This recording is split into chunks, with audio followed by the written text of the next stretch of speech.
안녕하세요. 저는 이번에 시아버님 이야기를 좀 하고 싶어서 왔습니다. 저의 아버님은 워낙에 존재감이 뚜렷하셔서 동네에서도 유명하세요. 게다가 저는 시부모님과 함께 살고 있어요.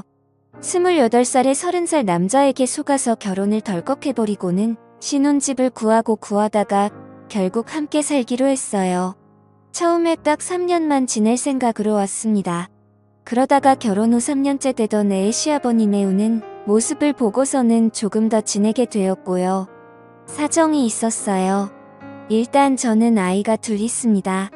첫애는 사내 아이고 이제 초등학교 3학년이 되었어요. 제 말은 죽어라 듣지 않습니다. 거의 풀어놓고 키우고 있고요. 둘째 아이는 딸아이예요. 이제 6살 되었고 정말 큰 애처럼 키우지 않으려고 교육 방법도 바꿔봤지만 결론은 유전자 문제 같았어요. 마음 비우고 삽니다.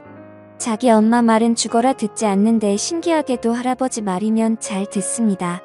특히 첫 아이는 지금까지도 자기 할아버지만 찾거든요. 저희 시아버님은 예전에 조선소에서 용접하는 일을 하셨다고 해요. 그래서 뉴스에 배만 나오면 항상 예전 이야기들을 자주 하십니다. 그래서 그런지 모든 일에 열정적이시고 마치 불꽃 같은 남자 같으세요.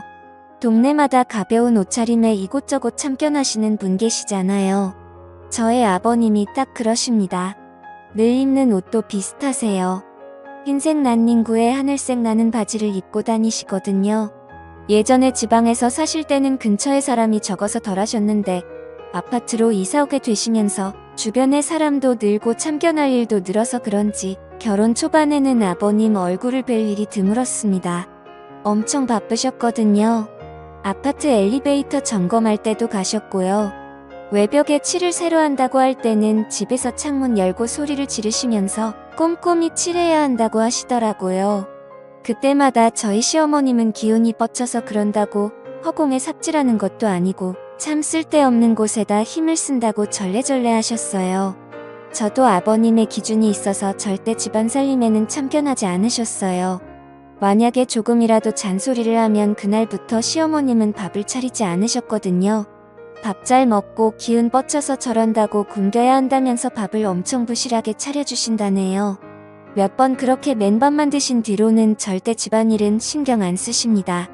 저는 그 당시 직장 생활을 하고 있던 상황이라서 주말 말고는 함께 식사할 시간이 없었고 집에서는 잠만 자던 시기라 그런 일을 듣기만 했었어요. 문제는 제가 아이를 낳고 나서부터였습니다. 원래는 아이가 나오면 분가를 하려고 준비 중이어서 출산 후에 시댁에 잠시 머물다가 나가려고 했습니다. 그런데 집값 문제도 있고 아이도 많이 어려워서 조금씩 미루다가 집안이 뒤집히는 일이 생기게 되었어요.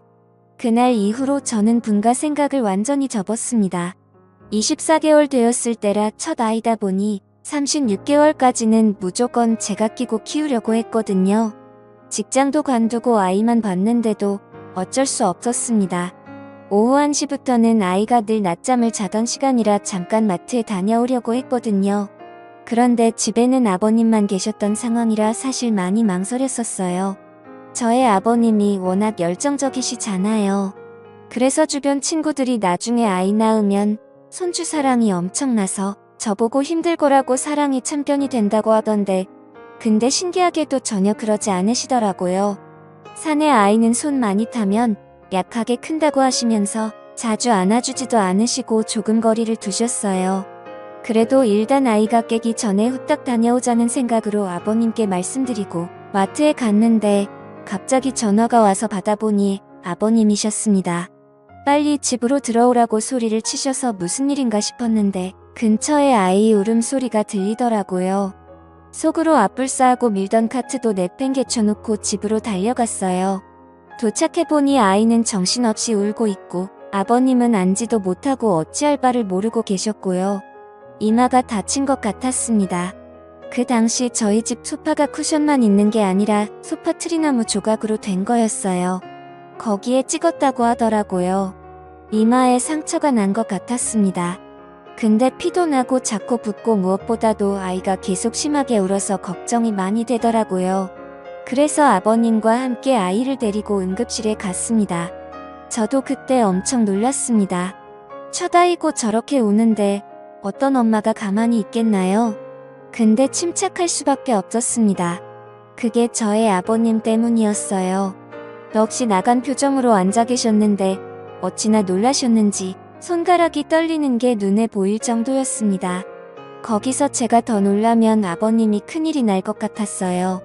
문제는 시어머님이셨습니다. 어머님은 곧장 병원으로 달려오셨거든요. 병원에 들어오시자마자 손주가 누워있는 걸 보시고는 그냥 바닥에 주저앉으셨고요. 우리 손주 잘생긴 이마가 왜 저렇게 되었냐면서 난리를 치셨습니다.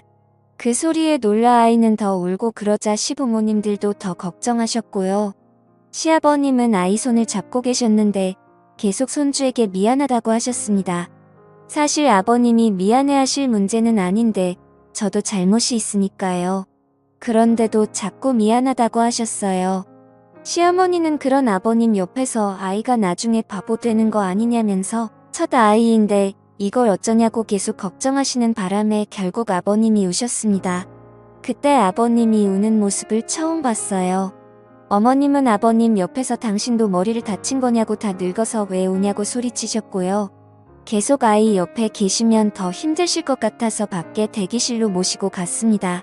그러자 아버님은 갑자기 기도를 하시면서 차라리 나를 데려가라고 하시며 우리 손주 아무 문제 없게 해달라고 기도를 하셨고요. 그때 처음으로 저희 시아버님의 손주 사람이 정말 대단하다는 걸 알게 되었어요. 근데 또 어머님이 아버님 옆에서 같이 기도하시면서 그러라고 차라리 이 사람을 데려가라고 아주 대놓고 기도하시더라고요. 물물 교환도 아니고 그 와중에도 웃음이 났었네요. 다행히 아이는 아무 문제가 없었습니다. 처음 경험해보는 통증이라 아이가 많이 울 수도 있다고 했고요.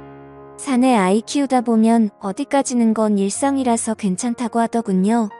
남편도 도착해서 와 있었고 아이는 점점 진정이 되었는데 저희 아버님은 계속 손을 떨고 계셨습니다. 오시는 내내 그러셨어요. 아버님은 다음날 바로 거실 소파를 다 버리셨습니다. 쿠션만 있는 소파로 바꿔버리셨고요. 집안 구석구석 날카롭거나 모난 곳은 다 스펀지를 붙이셨어요. 그날 이후부터 아버님이 완전히 달라지셨습니다. 정말 손주 사랑이 엄청나신 분이 되셔서는 조금이라도 아이가 이상한 행동을 하면 본인이 걱정하시고요. 제가 그것 때문에 아이에게 지금까지도 공부 잔소리를 못합니다. 공부 때문에 혼을 내면 아이가 아니라 아버님이 옆에서 엄청나게 걱정하시거든요. 게다가 저희 아이는 언어 발달이 좀 느렸어요. 원래 24개월 정도면 말도 따라하고 그런다는데 저희 아이는 36개월이 지나서야 말을 했습니다. 그것 때문에 아버님이 아이 옆에 붙어서 한글 공부도 해주시고 책도 읽어주시고 친엄마도 못하는 것들을 정말 지극정성으로 해주셨습니다. 다만 아이가 처음 말을 하게 되었을 때 저희 어머님에게 할머니가 아니라 할맘 이랬거든요. 아마 할망구 소리를 자주 들어서 그런 것 같았어요. 아버님의 손주 사랑은 동네에서도 유명했습니다.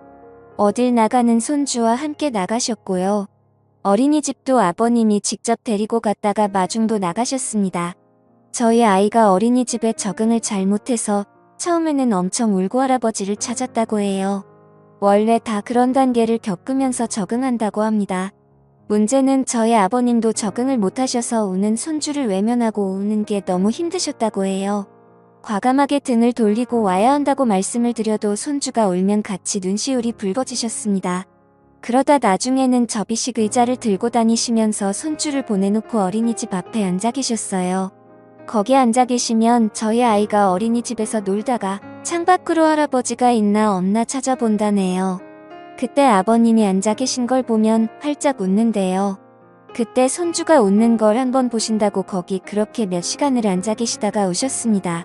그런 아버님 모습에 분가하는 건 상상도 하지 않게 되었고요. 그래서 저희 아이 어릴 때 찍은 사진들을 보면 늘 옆에는 아버님이 계십니다. 그리고 시선은 항상 저희 아이만 보고 계셨고요. 볼 때마다 울컥해요. 저희 아이도 유난히 할아버지를 잘 따랐습니다. 항상 아이 방에서 재우고 나오면 나중에 아침에는 할아버지 옆에서 자고 있더라고요. 왜 그런가 알아봤는데 밤에 화장실 가고 싶어서 일어나면 무조건 할아버지에게 간다네요. 그럼 또 아버님이 일어나셔서 손주 데리고 화장실 가셨다가 다시 재우신다고 하셨어요. 그렇게 저는 둘째도 낳았고 이쁜 딸아이를 낳았어요. 둘째 손주도 이뻐해 주시긴 했지만 그래도 첫째한테 정말 남다른 애정을 쏟아주셨습니다. 첫아이는 거의 아버님이 키우신 것 같아요. 그러다 저희 아이가 유치원에 다니게 되었을 때 한 번 난리 났었습니다. 그땐 저도 화가 많이 났고요. 유치원에 다니고 나서부터 사실 좀 걱정이 되었습니다. 조부모 손에 자란 아이들이 많이 싸운다고 들었는데 오냐오냐 하며 자라면 특히 그런다고 했습니다. 저희 아들 경우에는 조부모 손에 큰 게 아니라 그냥 품속에 있다가 유치원에 간 거잖아요. 만약 그 말이 사실이면 얼마나 많이 싸우겠나 싶었습니다. 그래서 저는 늘 아들에게 절대 싸우지 말라고 차라리 맞고 다녀도 되니 절대 때리지 말라고 심심당부했고 매일 아침마다 싸우지 말라고 이야기했습니다. 그런데 한 달쯤 지나자마자 유치원에서 전화가 오더니 저희 아들이 싸웠다고 하는 겁니다. 그때 정말 가슴이 철렁 내려앉았습니다. 올 게 왔구나 싶었어요. 대부분 자기 아이 걱정부터 한다는데 저는 무조건 상대 아이는 어떠냐고 물어봤습니다. 저희 아이가 할아버지의 사랑 때문에 덩치가 좋았거든요. 상대 아이는 상처가 없는데 그 아이가 저희 아이를 물었다고 했습니다. 그래서 팔에 물린 자국이 있다고 하더라고요. 저는 오히려 마음이 편해지더군요. 그래서 괜찮다고 이야기하고 그날은 제가 아이를 데리러 갔어요. 보니까 활짝 웃고 다 좋아 보이는데 팔뚝에 이빨 자국이 크게 나 있더라고요. 저도 부모인지라 상처를 보니 화가 좀 나긴 했는데 제 아들이 물었으면 자국 수준으로 안 끝났을 거라 차라리 다행이라 생각하고 집에 왔습니다. 집에 오면서 또 심심당부했어요. 절대로 할아버지에게 싸웠다고 이야기하면 안 된다고, 특히나 물렸다는 소리는 무조건 하면 안 된다고 했습니다. 최대한 상처를 가리려고 긴 팔을 입히고 반창고로 가렸거든요. 아이에게도 심심당부했고요. 근데 아버님은 귀신같이 아시더라고요. 참 신기했네요. 아이가 노는 모습을 보시다가 팔을 왜 그렇게 움직이냐고 하시며 아이에게 다가가셨습니다. 그러면서 팔을 걷어붙이고 붙인 밴드도 떼어버리시더라고요. 그리고는 아이 머리카락 사이사이를 보면서 다른 상처 자국이 있나 살펴보셨습니다. 사실 그건 저도 안 했던 건데 아버님이 다 살펴보시더라고요. 머리카락부터 발가락까지 아주 자세히 보시더니 그제야 아버님이 어디서 물렸냐고 친구랑 싸운 거냐고 물어보시더라고요. 저는 너무 놀랐네요. 아이는 저를 한번 쳐다보다가 할아버지를 보다가 번갈아 가며 쳐다보다가 그냥 방으로 뛰어들어갔고 아버님은 아무렇지도 않게 TV를 보시더라고요. 아버님은 별다른 반응이 없으셔서 오히려 제가 물어봤어요. 크게 물린 것도 아니니 너무 화내지 마시라고 했습니다. 근데 아버님은 괜찮다고 하셨어요. 아이들끼리 싸우건대 어떠냐고, 그리고 원래 지는 쪽이 악에 받쳐서 무는 거고 물린 쪽이 이긴 거라며 웃으시더라고요. 그래서 괜찮다고 하셨습니다. 다음 날은 아버님이 아이를 데리고 유치원에 가셨어요. 그런데 돌아오실 시간인데 늦으시더라고요. 거의 점심시간이 다 돼서 들어오셨어요. 표정이 엄청 어두워 보이셔서 무슨 일이 있었는지 여쭤봤습니다. 어제 그 싸웠다는 애 엄마를 만난다고 하시더라고요. 그래서 늦었다고 하시면서 손주를 유치원에 보내고 혹시나 해서 예전처럼 그 유치원 앞에서 계속 있으셨대요. 아무래도 손주가 물리고 와서 걱정되셨겠죠. 근데 문제는 어떤 엄마가 아이랑 같이 들어오더니 딱 봐도 화가 잔뜩 난 표정이었답니다. 그래서 유치원 가까이 가보니 저희 아이랑 싸웠던 아이의 엄마였던 거예요. 거기서 막 소리를 지르고 난리를 쳐서 아버님이 가서 이야기를 한참 나누셨다고 합니다. 좋게 이야기하고 사과도 하셨다네요. 그래서 사과는 왜 하셨냐고 우리가 사과받아야 정상 아니냐고 여쭤봤는데 약간 미친 여자 같아서 그냥 사과하고 끝났다고 하시더라고요. 서로 자식 교육 잘하기로 했다면서 그렇게 말씀하시고는 방으로 들어가 버리셨습니다. 저는 뭔가 계속 찜찜했어요. 그래서 그날 아이 데리러 제가 갔습니다. 유치원에 가서 제가 그랬어요. 아까 아침에 저희 아버님과 무슨 이야기를 했냐고 물어봤어요. 상대방 엄마가 화가 많이 났다고만 이야기하더라고요. 아니, 물린 쪽은 우리 아이인데 어처구니가 없잖아요.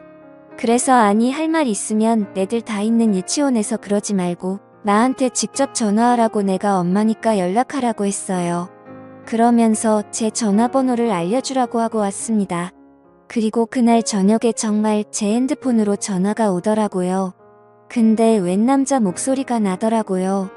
저보고는 그 아이 할아버지라고 하시면서 저에게 대뜸 자식 교육 똑바로 하라고 소리를 치는데 어이가 없었습니다. 그래서 일단 참고 듣다가 애 엄마를 바꿔달라고 했어요. 그 여자가 받자마자 누군 아빠 없냐고 하더니 저에게 막 싸붙이더군요. 그래서 혹시 시아버님이 무슨 말 실수를 하셨나 싶어서 그날 아버님이 무슨 이야기를 했냐고 물었어요. 근데 사과만 하셨다네요. 나이 많은 사람이 사과하면 그냥 곱게 넘길 줄 알았냐고 그러더라고요.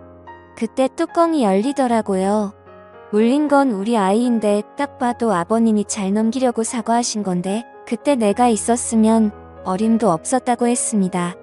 한번 상처난 곳 사진 찍고 일 키워볼까요? 라고 소리를 질렀습니다. 그러자 다시 남자 목소리가 나더니 저보고 말 가려서 하라고 또 막 소리를 치는 겁니다. 자꾸 저에겐 아이가 어쩌고 하면서 뭐라고 훈계를 하길래 누군 아버지 없습니까? 우리 아버님은 조선소에서 용접하던 상남자인데 바로 바꿔드렸죠. 근데 그때 제가 참았어야 했어요.